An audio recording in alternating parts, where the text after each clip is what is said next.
We all look for toughness. We all want it, but we look for it in a comfortable environment. You will not find toughness in a comfortable environment.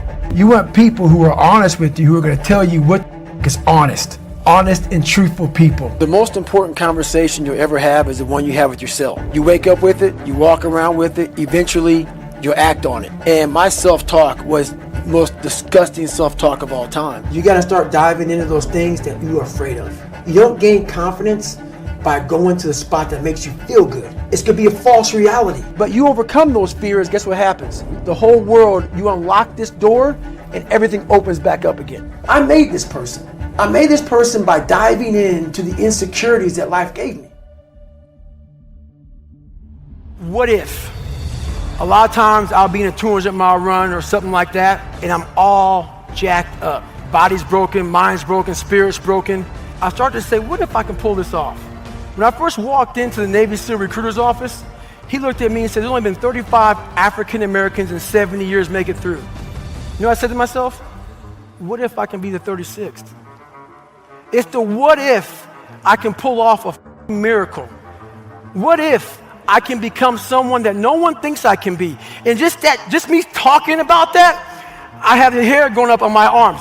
So many people, before I give them a workout plan, they're talking about recovery. Everybody that hears me speak, they want to go straight to recovery.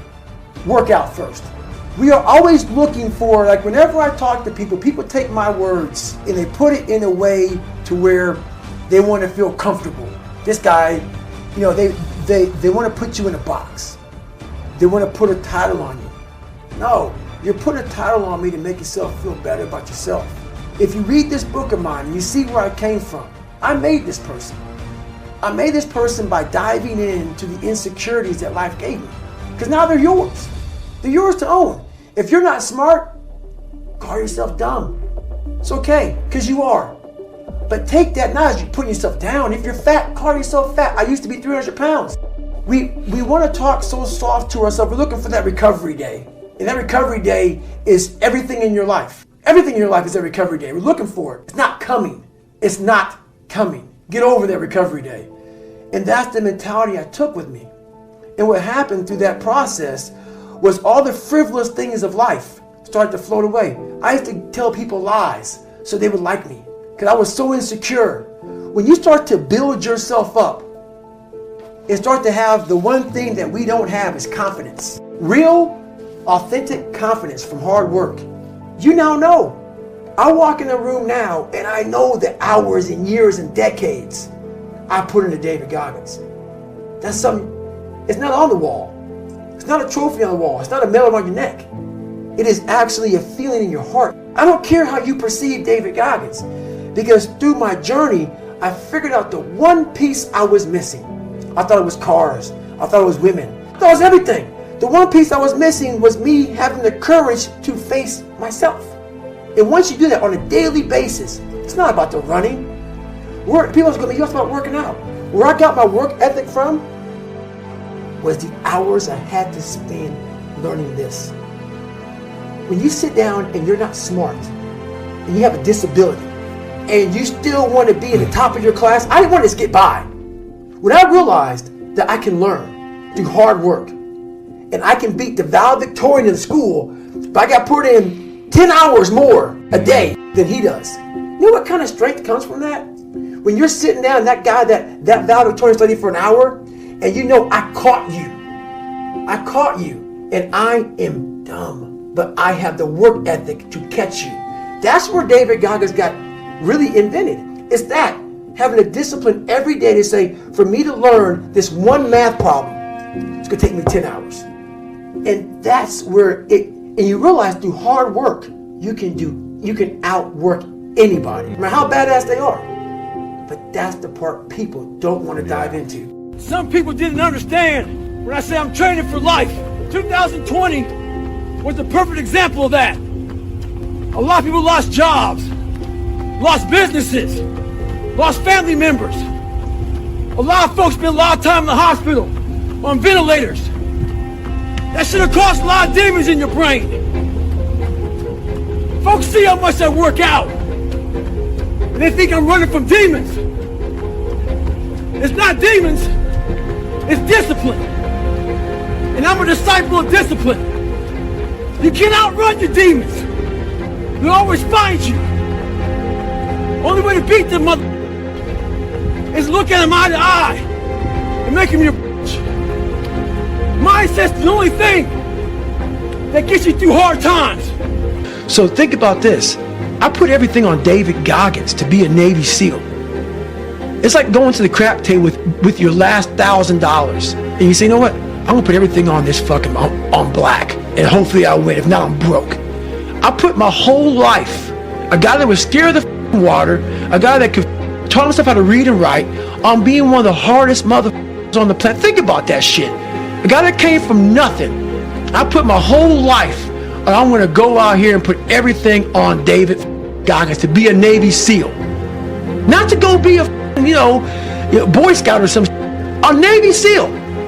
And I look at that, and I did all this shit just to get the opportunity to succeed.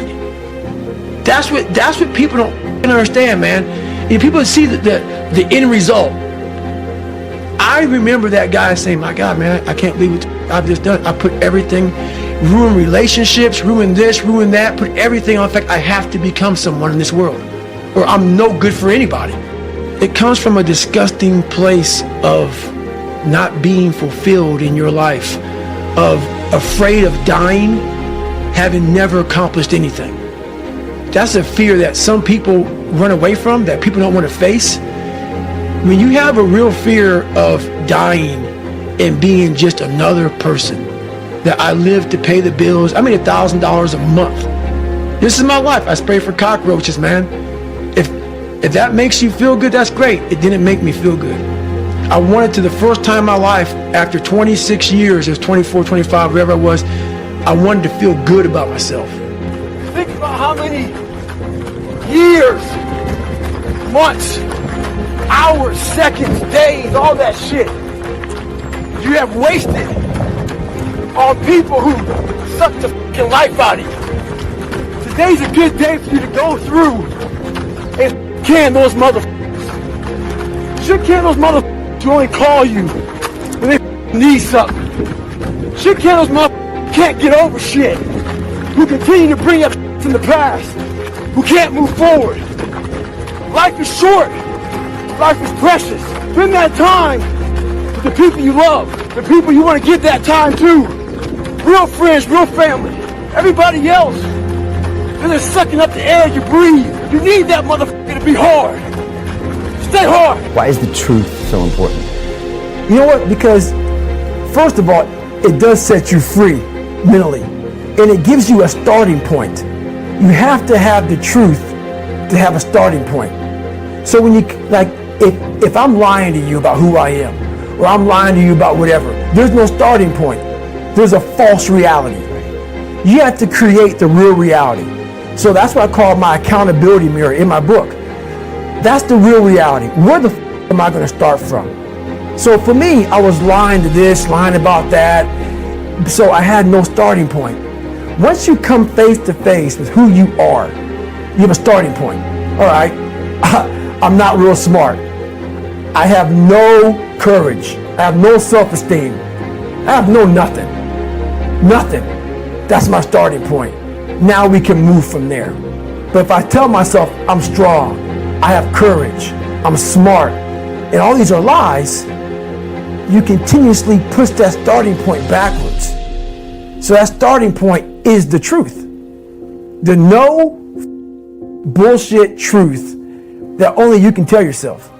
So it's the starting point. The truth's the starting point. Especially nowadays in this society, we like to surround ourselves.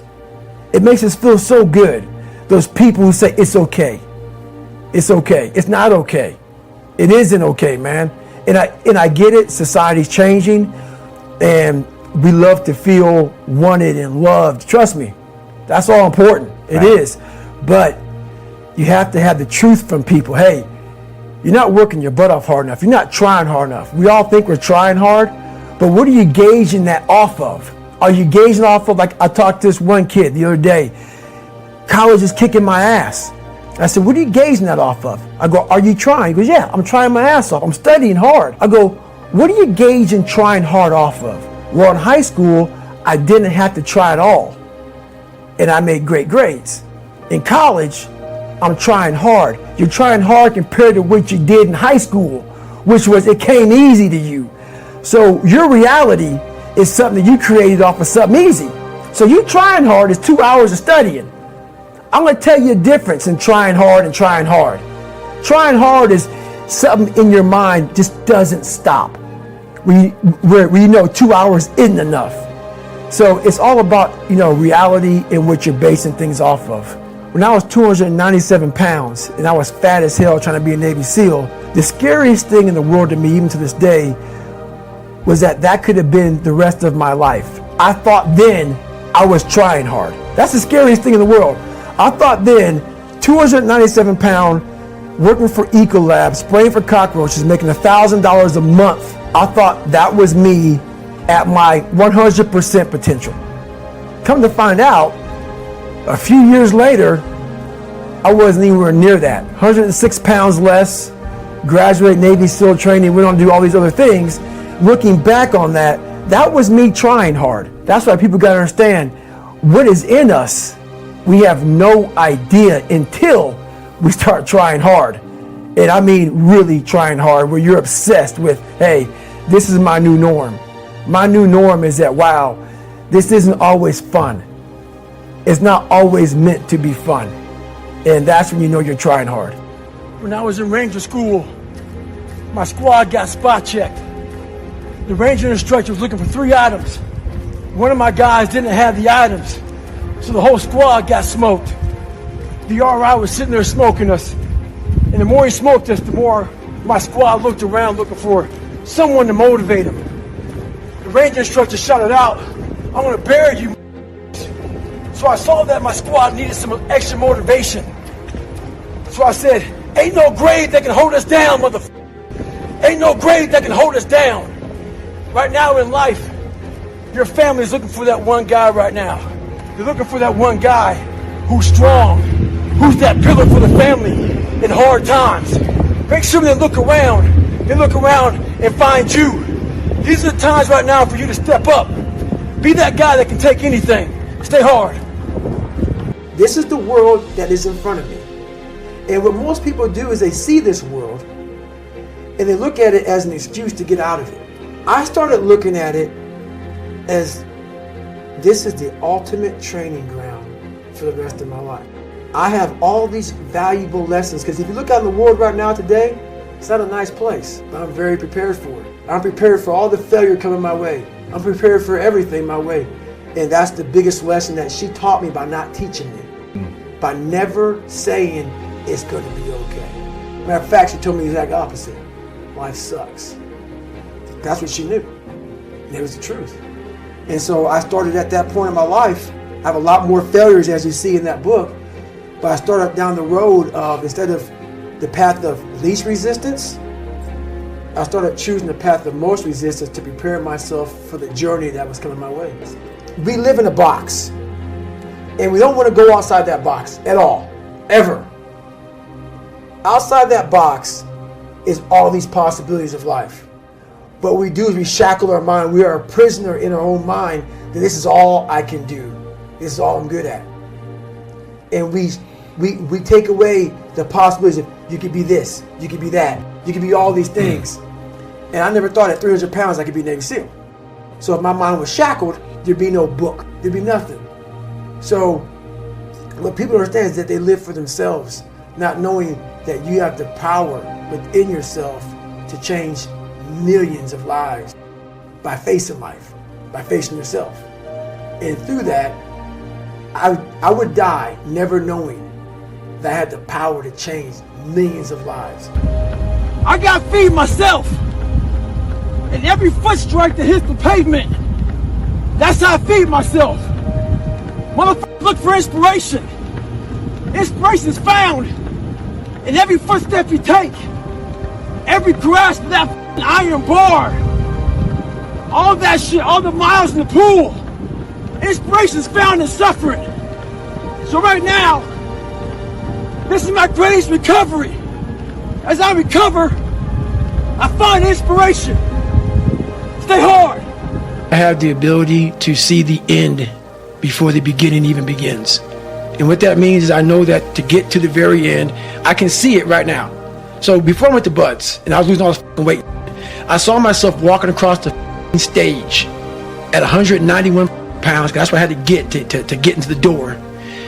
I saw myself 6 months, a year later, whatever's gonna take me to do it, I saw myself walking across that stage, getting that certificate of graduation from Buds. And I was able to be there at 300 pounds. And that feeling, that I was nowhere near that feeling, I was able to put myself there 1,000,000 times every day. And that feeling of like, my God, that is going to feel amazing. That's what made me suffer. That's what allowed the pain to be real and say, this is worth it.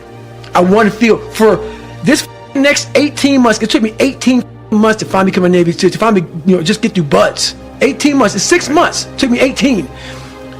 That's what woke me up every morning, was I'm gonna put myself through this much pain and suffering for a few seconds. That's all it is. A few seconds of joy. And it's so worth it, man. That's what people don't get. So I'm able to put myself at the finish line, even though I have no finish line, but at the finish line of an event before I even start the motherfucker, and say, how are you gonna feel at the end of this? Visualizing is my biggest tool of life. That's why I've been able to put myself in cold water, put myself in a 100-mile race millions of times before I've done it. And I'm able to go through the race and see how I'm gonna feel at mile 50. Almost to the exact feeling. And that's the one thing I practice and practice and practice and practice overnight. But also, the most important thing is I practice that feeling of accomplishment that I'm gonna have when it's all said and done with. I get a lot of questions. People asking me for help. So I asked them, what have you done to help yourself? Most of them say, I've been working hard. I'm all about being your own hero. But I'm not about kissing your ass. In life, a lot of us believe that we're working much harder than we actually are. We think if we got up early for 4 days, we've earned something. You gotta drop your entitled mindset. It's dead weight. We believe we work harder than we actually have. Trust me, most of us haven't. The one thing in life you gotta realize is this: learn to help yourself. Don't count on other people to help you. Stay hard. Yeah. Because I realized once I was talking to myself the right way and all this shit wasn't in my mind, wow.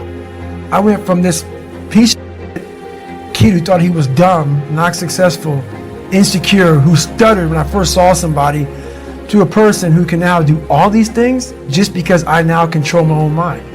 And I don't care. When you get to the point where you really don't care, you become very, very dangerous. I'm not saying don't care like, I don't care if I do that.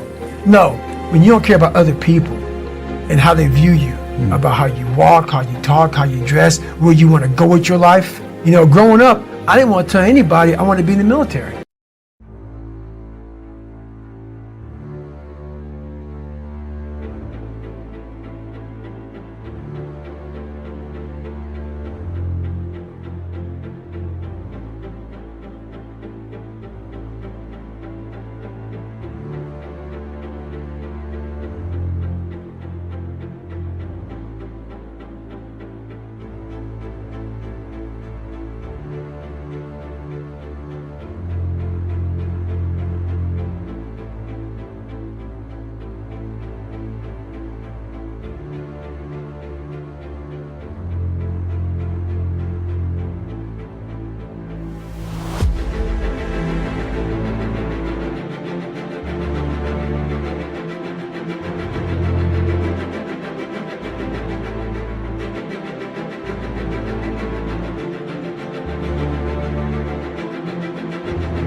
Because why? Some of my black friends, I was afraid of what they think. Why you want to join the fucking military, man? Why you want to do that shit? I was afraid of what other people thought about me. So now, when I go in the military, I didn't know you want to fucking join the military. Yeah, I didn't tell you because I was afraid of what you thought. Once again, man, you're allowing other people to shackle your mind. It's the worst thing in the world. Let's say, for instance, we have a family. Let's say we're all a big family here. And every morning I'm getting up training for a 200-mile run. And you see me get up at 4 o'clock in the morning, and all you are sleeping. And by the time I get done running my 30, I come home just getting up. How are you gonna feel about yourself? A lot of our family members, a lot of our friends, they're mediocre. There's always those couple of guys who are uncommon, who wanna be better. But you make that mediocre motherfucker feel like, whether it's your mom, your dad, whoever, you make them feel horrible. I've been there. I'm speaking from experience. When you get somebody around you, man, who's trying to be better, and you don't have the drive that they have, it's a constant reminder of how you are. You have to know that that's what it is.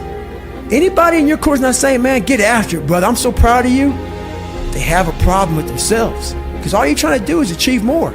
If that's a problem for somebody, you have to look at them and say, man, you really have a fucking problem with yourself, huh? Most of this generation quits the second they get talked to. You did this wrong, or they get yelled at.